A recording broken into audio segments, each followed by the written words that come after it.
अस्सलाम वालेकुम, नमस्कार, सत श्री अकाल एंड गुड इवनिंग। मैं हूं अर्ज़ू काज़मी और आप हमेशा की तरह से देख रहे हैं भेजा फ्राई। जी हाँ, भेजा फ्राई के नए एपिसोड के साथ हम हाज़िर हैं और इससे पहले कि हम चलें न्यूज़ की तरफ, आप सबसे हमेशा की तरह से रिक्वेस्ट है कि जिसने भी चैनल को सब्सक्राइब नहीं किया है, प्लीज़ चैनल को सब्सक्राइब करना ना भूलिएगा। बारिश हो रही है जी, धड़ाधड़ बारिश हो रही है पाकिस्तान में आजकल और अभी इस्लामाबाद में भी जिस वक़्त मैं आपसे बात कर रही हूँ, यानी कि शो रिकॉर्ड कर रही हूँ, उस वक़्त भी जो है वो बारिश यानी टिप-टिप बरसा पानी जो है वो खूब हो रही है बारिश। और मैं सोच रही हूँ कि शो के फ़ौरन बाद में कुछ पकौड़े बना लूँ। इसलिए कि ये हमारे यहाँ एक हमारी परंपरा है कि जब भी बारिश होती है तो पाकिस्तान में पकौड़े ज़रूर बनते हैं।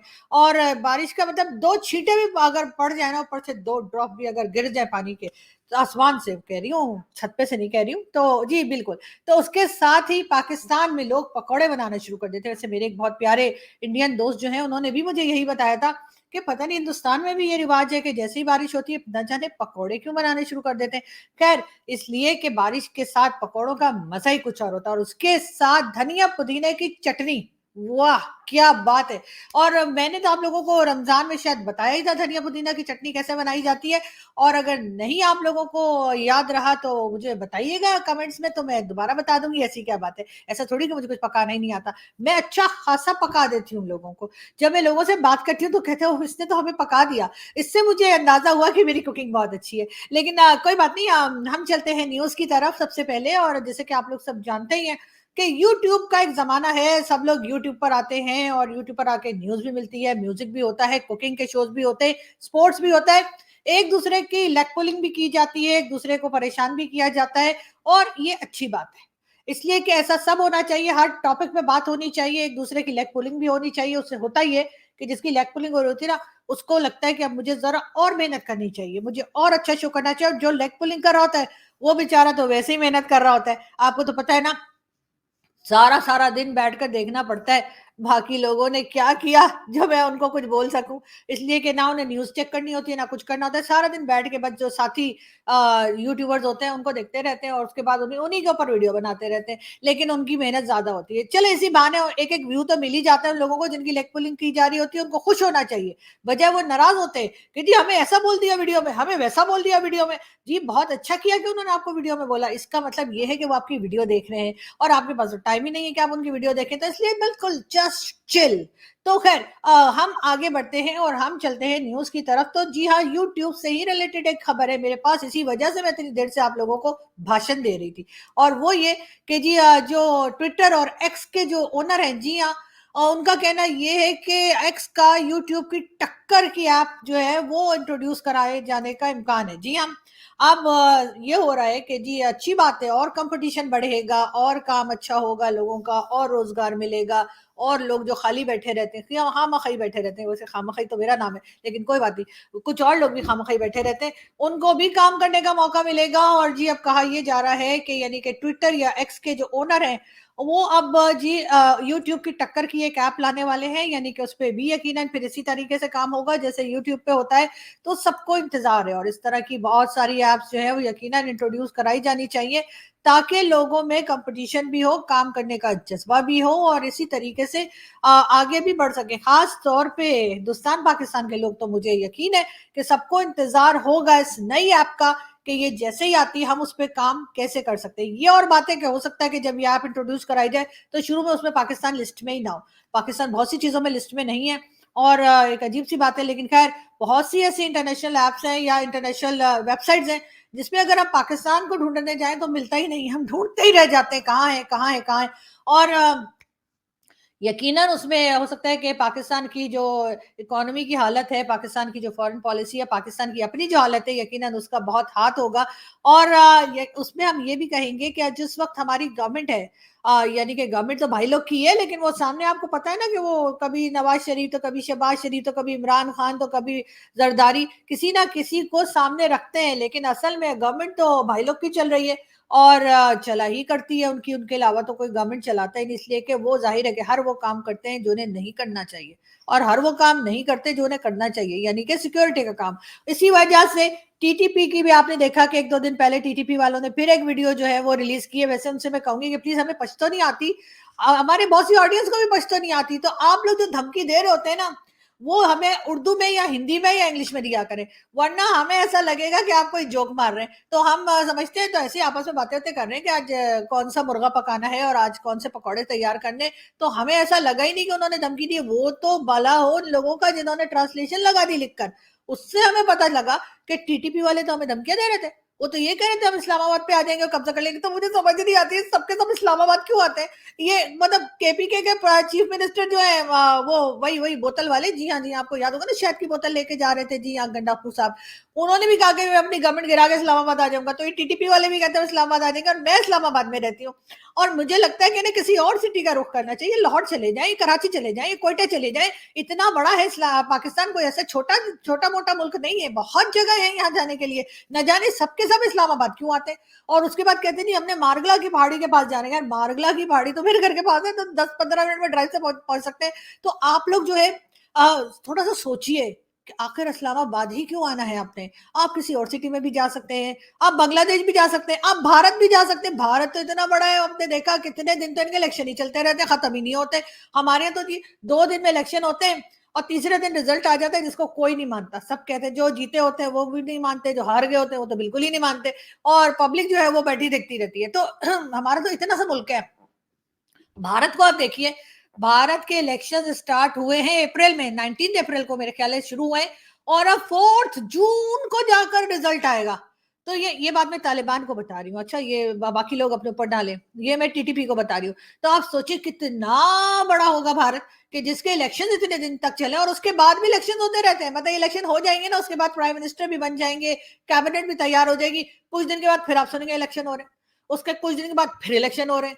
मतलब ये इलेक्शन ही खेलते रहते हैं भारत वाले सारा साल। तो उधर आप सोचिए कि वो कितना बड़ा है, कितना एरिया है उनके पास। अभी मेरे मेरे दादाजी का घर ही देख लें कितना बड़ा है। इतना बड़ा घर मेरे दादाजी का वहां पर है, यहाँ पे तो नहीं था। तो आप इससे अंदाजा लगाइए भारत कितना बड़ा है। तो टीटीपी वाले भाइयों, मैं आपसे कहूंगी कि प्लीज पाकिस्तान को छोड़िए, इस्लामाबाद तो बिल्कुल ही मत आइए। इस्लामाबाद तो बहुत ही बोरिंग सिटी है। हम लोग तो खुद इसको डेड सिटी कहते हैं, इसलिए कि शाम होते ही लोग सो जाते हैं। मतलब ना कोई पार्टी होती है ना कुछ होता है, होती है छिप छिप के होती है थोड़ी बहुत, लेकिन वो आपके काम की नहीं है, वो आपको समझ नहीं आएगी, तो वो छोड़ दीजिए। लेकिन आपको अगर जाना है तो आप जाइए भारत, यहाँ से क्रॉस कीजिए, हम आपको देंगे, बिल्कुल जगह देंगे आपको जाने के लिए, बिल्कुल रास्ता देंगे। आप जाइए और वहां जाके कहीं दिल्ली, बॉम्बे, आगरा, कौन कौन सी सिटीज है भाई, वहां जाके कब्जा कर लीजिए। उन्हें कोई फर्क भी नहीं पड़ेगा। इतना बड़ा भारत है, एक हिस्से में अगर आप लोग बैठ गए तो कौन सी आफत आ जाएगी। वैसे भी इतने सारे घुसपैठिए बैठे हुए हैं, और मोदी जी हर वक्त रोते रहते हैं कि घुसपैठिए आ गए, घुसपैठिए आ गए। तो अब 2-4 इधर से भी अगर टीटीपी वाले भी चले गए तो क्या हो गया। अब दिल बड़ा होना चाहिए, नहीं जगह की क्या, जगह की थोड़ी कोई मसला होता है, लेकिन ये कि हमारा पीछा छोड़ दीजिए। मगर खैर अब टीटीपी वाले क्या करेंगे क्या नहीं, वो तो खैर ऊपर वाले ही जाने। लेकिन मैं आपको ये बता दूं कि जी अगर ये नई ऐप ले आए, एक्स वाले जो है नई ऐप ले आए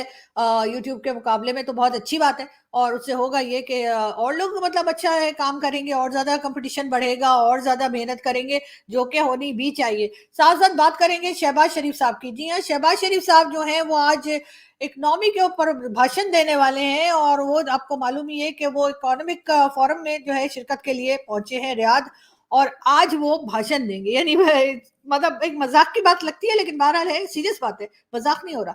कि शहबाज शरीफ साहब जो है, यानी जिनकी इकोनॉमी, जिनकी कंट्री की इकोनॉमी जो है बिल्कुल लेटी हुई है, बिल्कुल मुंह के बल एकदम फ्लैट हुई हुई है, वो जगह जगह से जो है पैसा मांग रहे हैं। कभी कह रहे हैं IMF से दे दो, कभी कह रहे हैं वर्ल्ड बैंक से दे दो, कभी कह रहे हैं सऊदी अरब से दे दो। सऊदी, चलो सऊदी अरब भी गए, कोई बात नहीं, रियाद सऊदी अरब में ही है, हाँ हाँ हाँ, सही है सही है, रियाद सऊदी अरब दे दो। कभी कहते हैं चाइना से जो है वो हम हाथ जोड़ के कहते हैं कि प्लीज, और चाइना के उइगर मुस्लिम्स के बारे में तो हम बिल्कुल खामोश, कोई आवाज नहीं निकालते। और ये देख लीजिए आप कि शहबाज शरीफ साहब जो हैं, यानी कि जैसा मैंने कहा कि हमारी इकोनॉमी तो आपको आप जानते हैं अल्हम्दुलिल्लाह माशाल्लाह सुभान अल्लाह बहुत ही अच्छी है।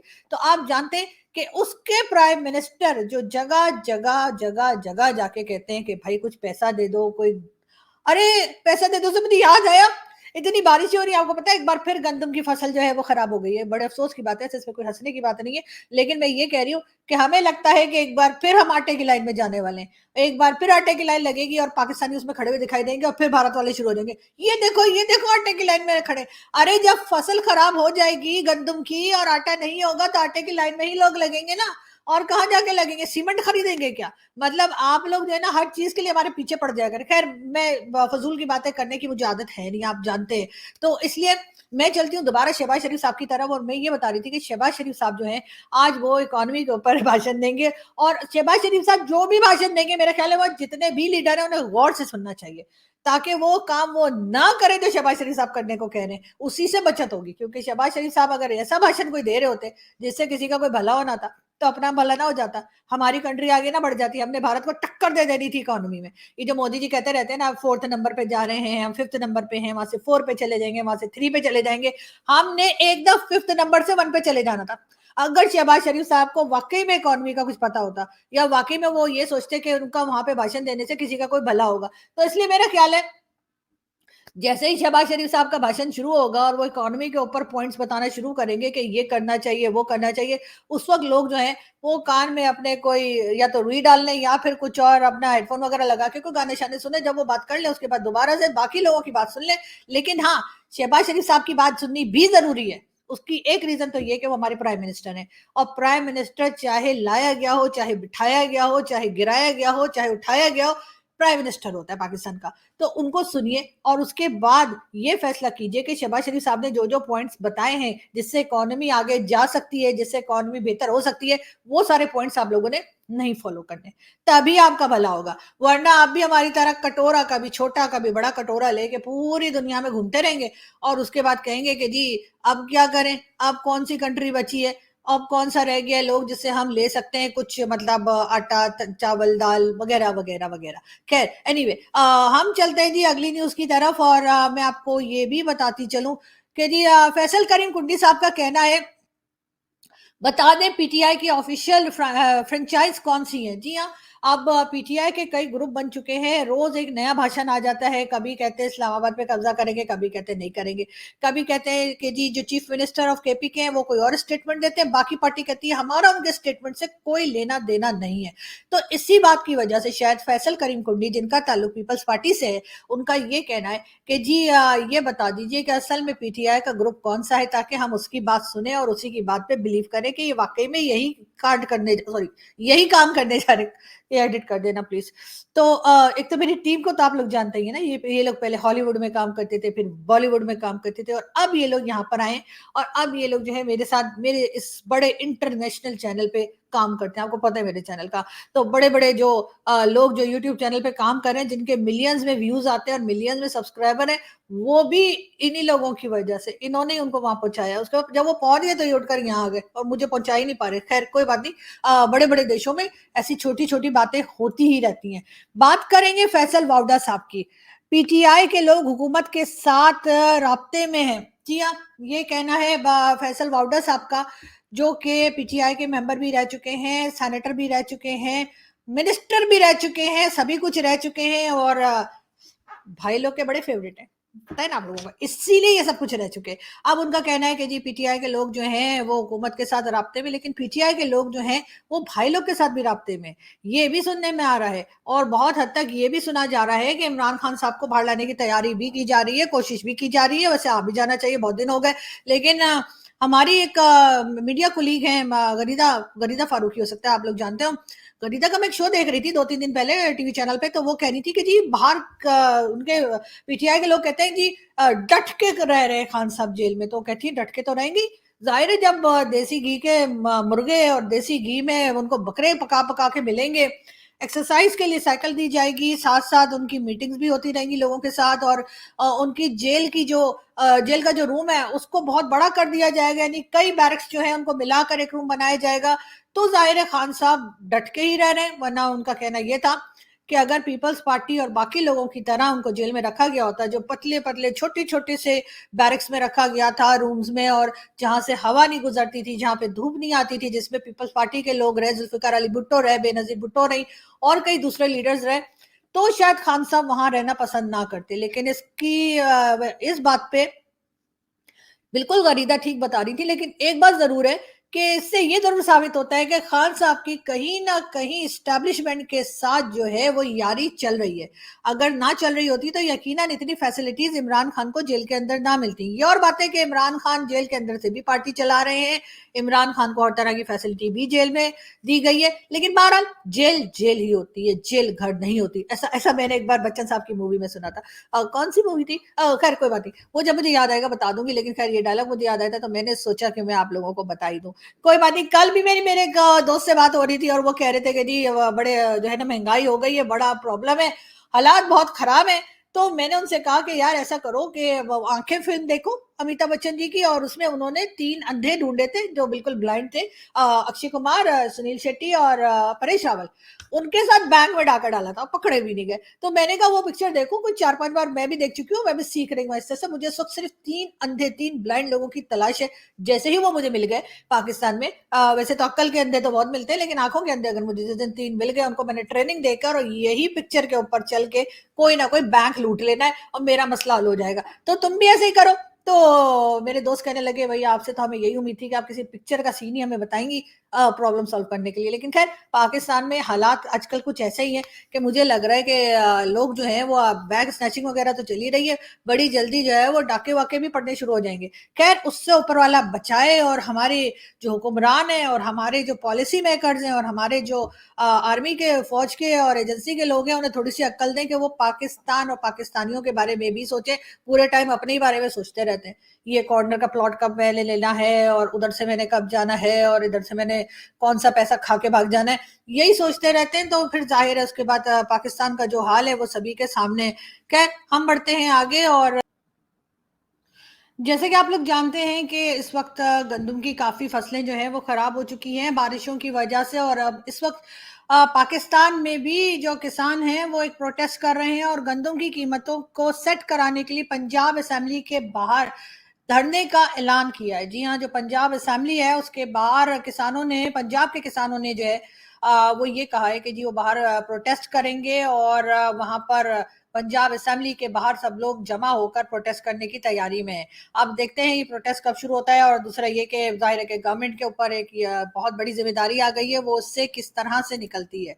हम बात करेंगे एक बार फिर कोयटा की। कोयटा में जी तूफ़ानी बारिश हुई है और उसमें तकरीबन 21 के करीब जो है लोगों की जानें गई हैं। जी हाँ, कोयटा यानी कि बलूचिस्तान में हर साल बारिशों से जो है बहुत लोगों की जानें जाती हैं, लेकिन कभी भी काम कोई ऐसा किया नहीं जाता किसी भी गवर्नमेंट में कि जब अगली बारिश आए तो लोगों को इस किस्म की प्रॉब्लम्स फेस ना करनी पड़े, इस तरह से लोगों की जानें ना जाएँ। लेकिन इस वक़्त भी तकरीबन 21 के करीब लोगों का बताया जा रहा है, 21 के करीब बताया जा रहा है कि बारिशों से लोगों की जानें गई हैं। इस वक़्त हर जगह पाकिस्तान में बारिशें हो रही हैं, इस्लामाबाद समेत।